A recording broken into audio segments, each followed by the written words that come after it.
Friends, welcome back to the second part on the Sona Comstar. In this part, we will talk about the company's financials, we will talk about the summary of the company, we will do a SWOT analysis, and in the end, we will see if the company is worth an investment. So let's start with the financials of the company.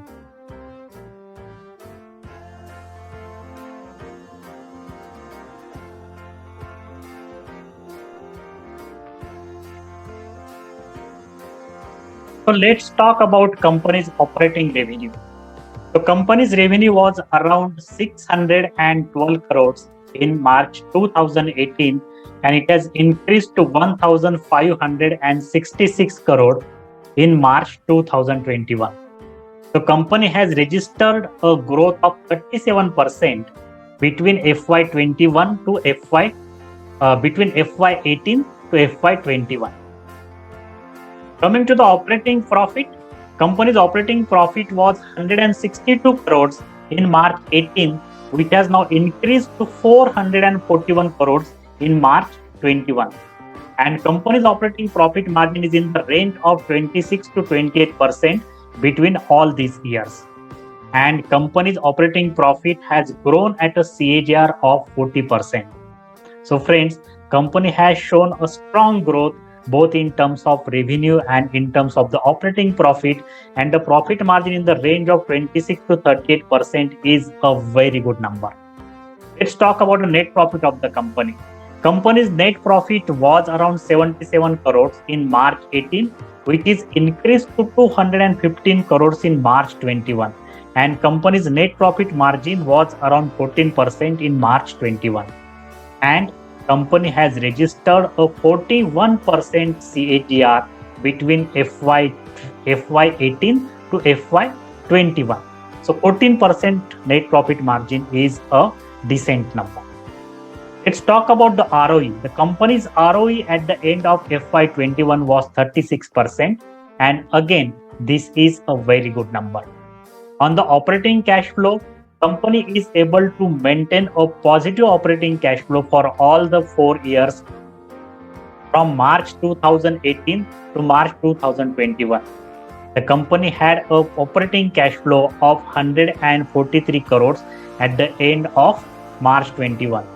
So both in terms of the financials and in terms of the balance sheet strength, company is definitely on a good footing.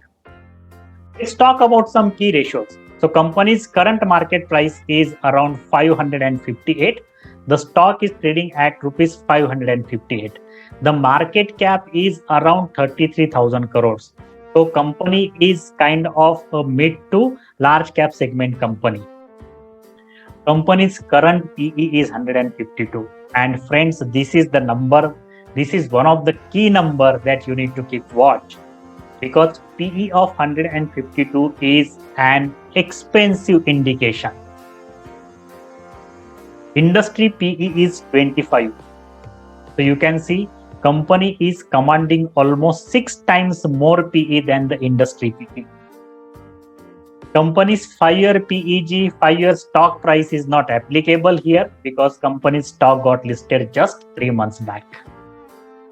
In terms of promoter holding, it is having 67% promoter holding. There is no promoter pledge. Operating margin at 28%. Net profit margin as 14% at the end of FY21. Debt to equity is 0.34. So again, this is a good number. Any number below 1 for a debt to equity is a good number. ROE 36% at the end of FY21. The dividend yield is currently 0. So friends, I think the one of the key factor to watch out is company's expensive valuations, PE of more than 150. And this one factor you need to keep in mind if you want to invest in the company. So let's do some qualitative analysis about the company. Does company have an identifiable consumer monopoly? The answer is yes. Company is having a dominance in the electric vehicle space. Company is having a good market presence, good share of the volume in the differential assembly starter motor segments. and company is having a good quality products and it is investing heavily in the R&D. So company has a good consumer monopoly.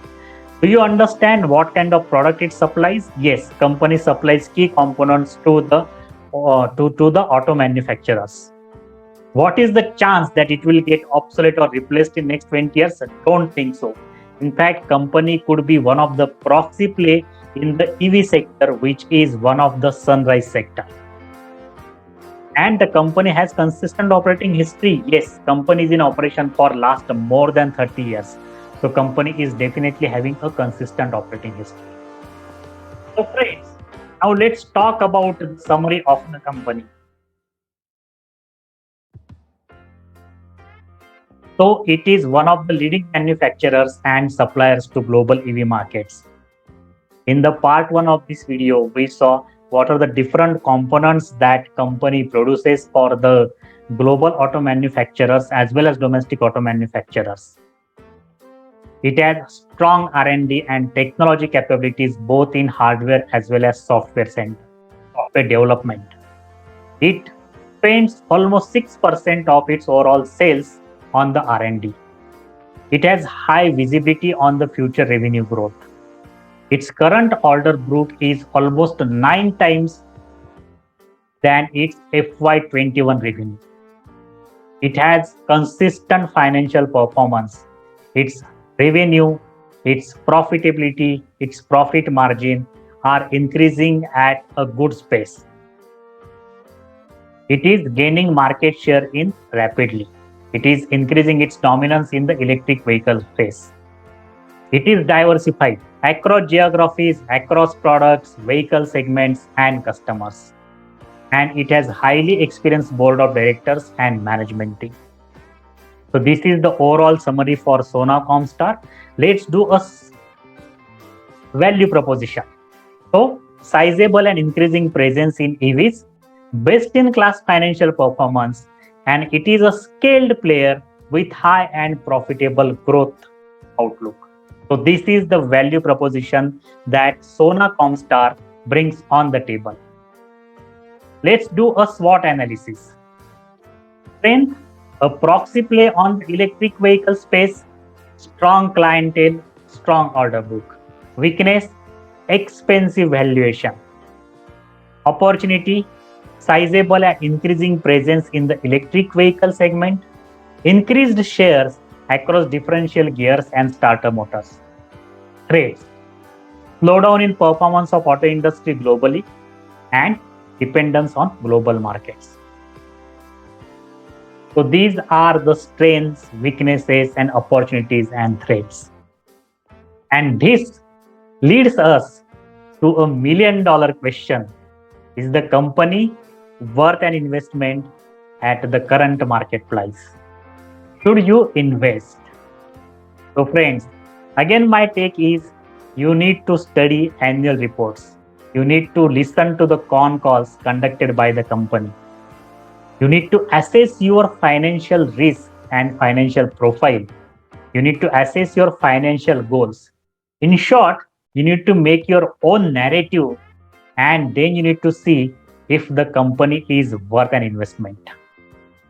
Friends, don't forget that company is trading at an expensive valuation. And if you ask me, friends, my opinion is if you want to invest in this kind of business, then it's always better to start with some kind of a systematic investment plan. So you can start investing small amount, maybe 1,000, 2,000, 5,000, depending on the risk, right, per month, so that you will be able to keep track on the company's development. And when there is a correction, maybe like 10%, 15%, 20% correction, then you should invest in bulk. So if you have allocated, let's say 100 rupees for the investment in the company, and if there is a correction, you should then invest in bulk like 25%, 30%, right?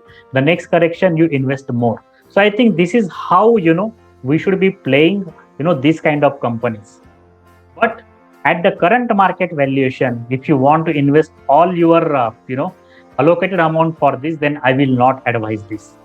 But again, disclaimer, This is not a buy or sell recommendation. As I stated, you need to make your own narrative. These are just some of the thoughts that I offered based on my experience. So, friends, with this, we come to the end of analysis on the Sona Comstar. Thanks for watching this video, and don't forget to like this video, subscribe to my channel, and share these videos. So, friends, happy investing, stay safe, stay healthy. Take care.